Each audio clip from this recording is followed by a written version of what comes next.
Bonjour Karine, bonjour Florent. Nous nous retrouvons avec joie pour notre capsule éclosion. Et aujourd'hui, Karine, j'avais envie de te demander un petit peu quelle est ta saveur, quelle est ton unicité et comment tu auras envie de te présenter. Merci Caroline, j'adore la saveur parce que c'est un mot qui m'est passé à l'esprit aujourd'hui. Donc je dirais que je suis déjà une femme entrepreneur, mais une entrepreneur visionnaire. Je suis passionnée par le langage du corps. Je suis aussi conférencière.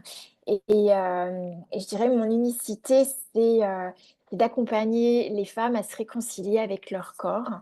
Alors, j'ai découvert ça en massant les corps, mais plus encore, j'ai découvert que j'avais cette aptitude à rétablir le dialogue avec le corps et à vraiment ouvrir un espace de réconciliation avec notre nature sensuelle, émotionnelle et spirituelle.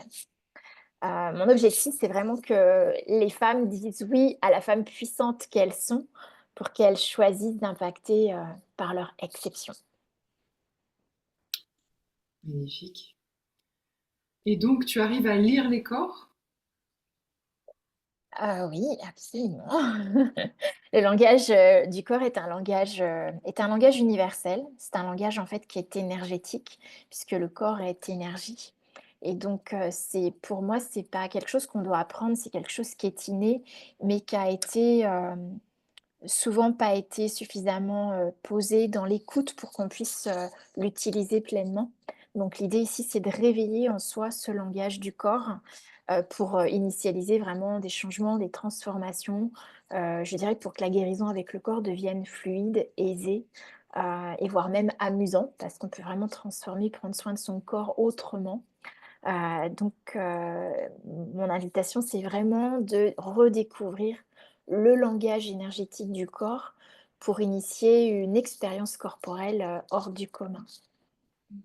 Hmm. Magnifique projet, Karine. Tu parles de sensualité notamment, ça me fait switcher côté sexualité, mais sans nécessairement aller plus au-delà dans cette direction. L'INSERM et la NRS viennent de sortir la quatrième grande enquête sur la sexualité de ces dernières années, datée en 2023, euh, qui montre beaucoup de phénomènes nouveaux chez la femme avec la libération de la parole, des évolutions dans les pratiques, l'âge des premiers rapports, etc.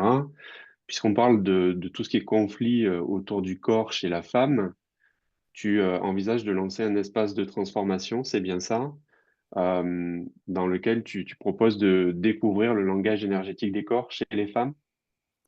Oui, tout à fait. Effectivement, tout ce que tu nommes, c'est super intéressant parce qu'en fait, j'ai observé depuis 30 années, d'expérience à masser les corps et à accompagner les femmes dans leur corporalité, que, la plupart des femmes n'ont pas consciente que leur plus grand pouvoir est leur sensualité.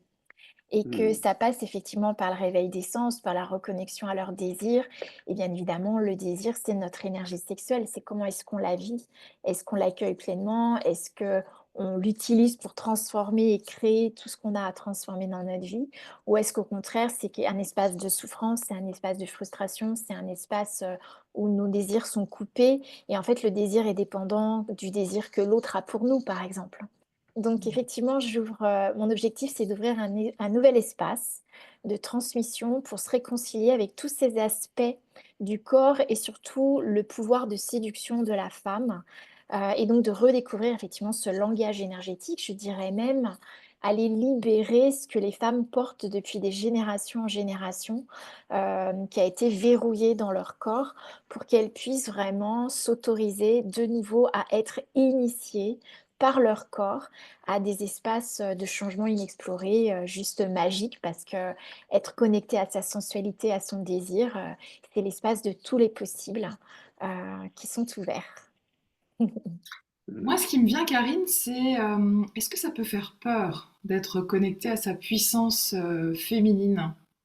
Parce que peut-être que ça Bien peut faire peur sûr, pour certaines femmes et pour certains hommes, Et évidemment. à qui? Faire peur à qui? Oui, en effet.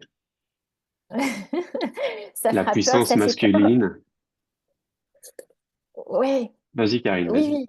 En fait, chaque femme est dotée aussi d'une puissance masculine, bien évidemment, puisqu'on parle du féminin et du masculin.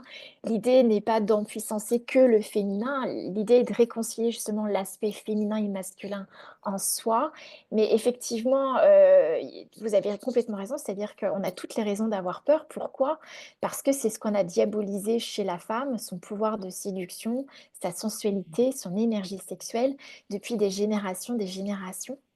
Euh, Hmm. Donc, le plus gros du travail ici est de sortir, déjà d'identifier ce qu'on a diabolisé en nous, pour pouvoir lui redonner une part de légitimité, retrouver de la confiance dans cette sensualité et dans cette femme, cette part de féminin, qui est une nature qui amène aussi beaucoup d'émotions. Donc, c'est aussi apprendre à gérer ses émotions et qui éveille en fait de grands pouvoirs extrasensoriels, même spirituels, qu'on peut même dire sacrés. On en parlait tout à l'heure ensemble, mais effectivement, c'est un mot qu'on peut utiliser.